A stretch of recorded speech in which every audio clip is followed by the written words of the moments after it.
what's up, guys? Hoshin. It's been a while, hasn't it? This is episode 3 of Hoshin It Over. What is in the news? Well, 3 days ago, a innocent man was shot and killed by deputies in Lake County, Florida. Yes. After deputies knocked on the wrong door. Right. Know a little bit about the story. The police were following an attempted murder suspect, and they found his motorcycle. The motorcycle was still warm, and they saw a muddy footprint closest to the motorcycle, which was an apartment, and it was the apartment that was being rented by Andrew Lee Scott, a 26-year-old pizza delivery man.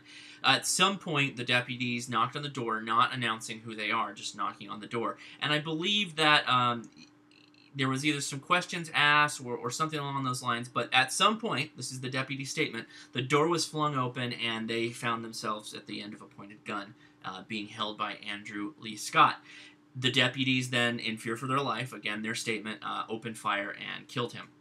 What we don't know yet is, how many times the deputies fired, but realistically, that's not really that important. If they were truly in fear for their lives, then they were in fear for their lives. They're going to do whatever's necessary to, mitigate that threat. The big deal, though, I think, and it's horrible that, Andrew Lee Scott has died this way, and he was innocent. He was never really obligated to open the door for the police. The police didn't have a warrant. They weren't really they didn't really have any probable cause to search the apartment, and that's where I think a lot of the problem came in here. The police can't just kick down the door and start flooding into to your place unless, it's not like what you see on television. In this particular case, they were on an investigation and on a hunch, their feeling, they thought that the suspect could be there.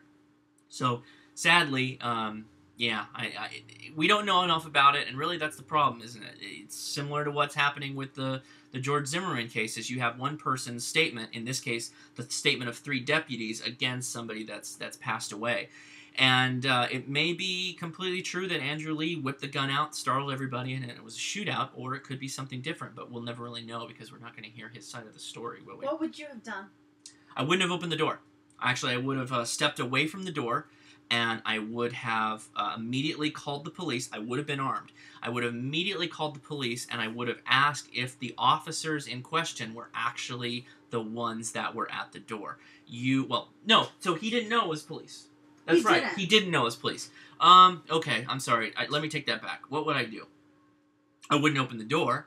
I asked who it was, and if there was no answer, and if I could look out the window maybe a little bit, or I would call the police at that point and say, hey, what's going on? We have something going on in front of my house. There's somebody here. They're not announcing who they are. It's very sketchy. Can you send a police officer over? And at that point, if the station goes, oh, that's the police, they need to talk to who's ever inside. Okay, then we'd have a different thing. I'd probably put the gun away and open the door.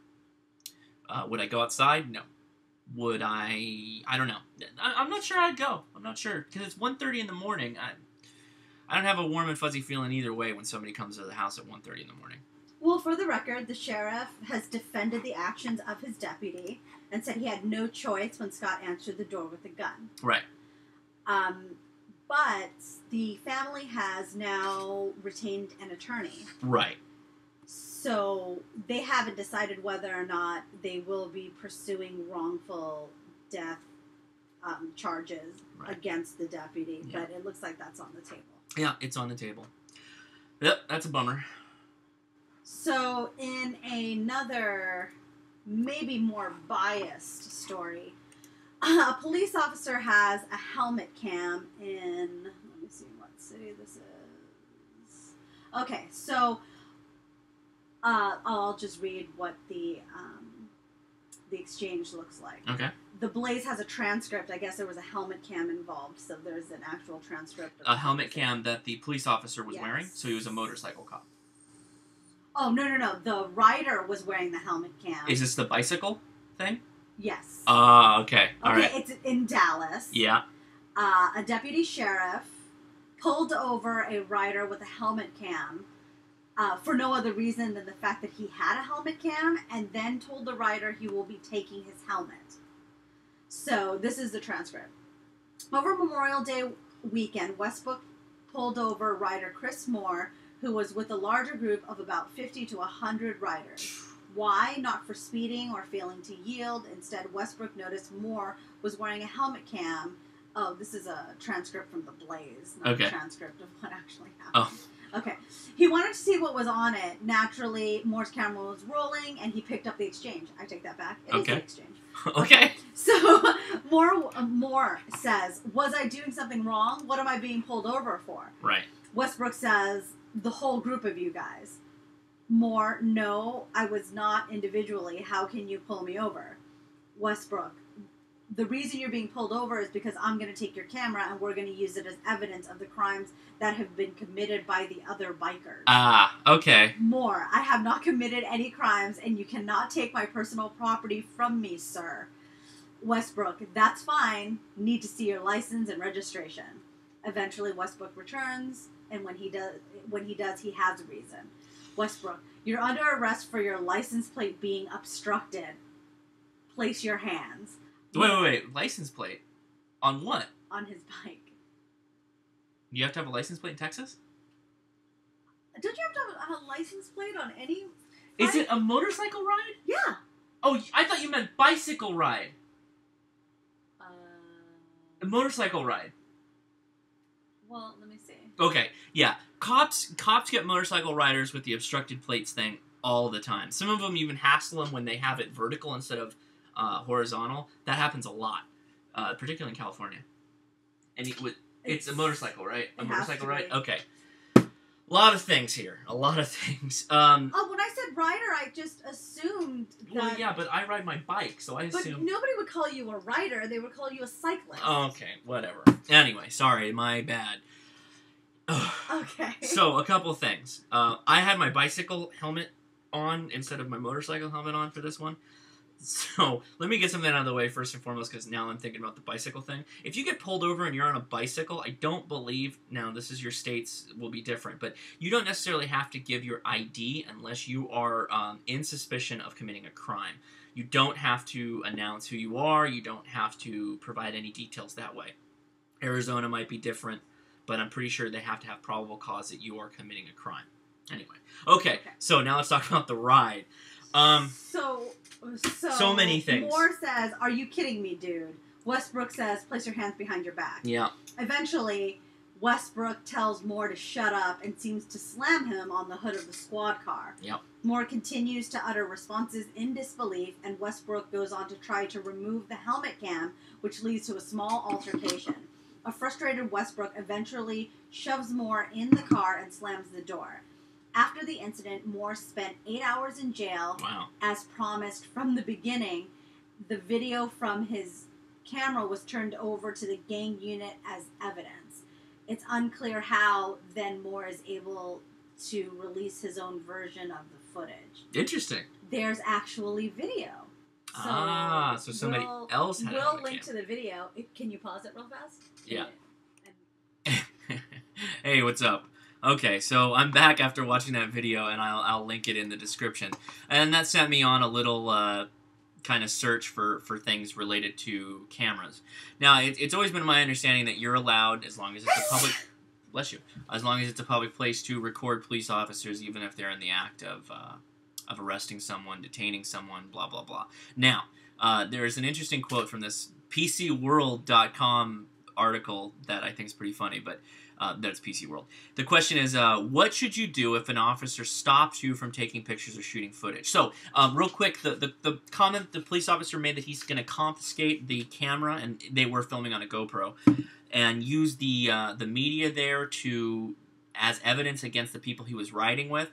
That really doesn't work unless see, here's the thing. Can police confiscate your equipment or demand to see photos, video that you have taken? Now, PC World's kind of vague in their article, and they have a link to the ACLU. You can go read that if you want, or you can do some more research. I'm just going to go with this top-level thing.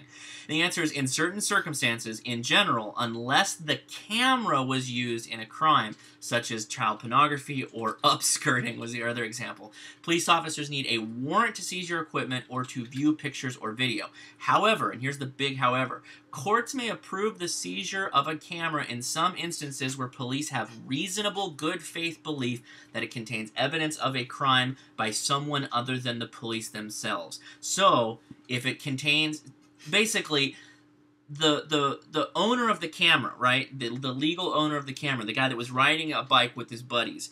If someone is doing something illegal that he captures, he can potentially have the media of this camera confiscated, and that could be used against the writer. The idea being is that it captured something, it's a part of evidence of a crime, and the owner's not really out of camera because they can simply just pop the media out of it and they can get their stuff. But anyway, they'd probably seize the camera and do all that stuff for a while. But he still has all the rights back to it. Now here's the last thing. What should you do if an officer stops you from taking pictures? I started with that, but here it is. And I'm quoting it. Just because you are within your rights, it doesn't mean you won't be questioned or harassed for shooting pictures or video of police officers. And in this video, this guy was detained for 8 hours. Now, here's the deal. When the guy got pulled over, he was immediately, what'd I do? What'd I do wrong? I didn't do anything wrong. And the guy's like, you're all doing something wrong. The police officer said, you're all doing something wrong. And the police officer was speaking like a police officer. He was very calm, he was monotone, and he was using all the little police officer talking things in what he did going forward. Now, he says, the police officer, that they're going to use the camera for a crime. So I didn't do a crime. I didn't commit any crime. And that led to this whole give me your ID, because he's now being kind of not harassing, but obstinate. He's being obstinate and resistant, which makes police officers think that you're hiding something. And that could be reasonable doubt or reasonable cause to find out more information about you. Hence why they said, can I see your ID? Okay, so anyway, just because you're within your rights doesn't mean you won't be questioned, harassed for shooting pictures of police officers. In the event of a confrontation, stay calm and respectful. Don't give the officer an opportunity to arrest you on unrelated charges such as obstruction of justice. So there it is. It's horrible. It's a horrible story, but at the same time, that individual gave the police officer all the ammunition he needed to then harass that individual. Had he remained calm, he might have had a better case against the police officer for, multiple wrongful things and a case against harassment. But now the police officer can easily just say, hey, I was, the guy acted like a dick. What can I say? So anyway, that's how I feel about that. And that's going to do it for episode 3. And I hope you guys take it easy.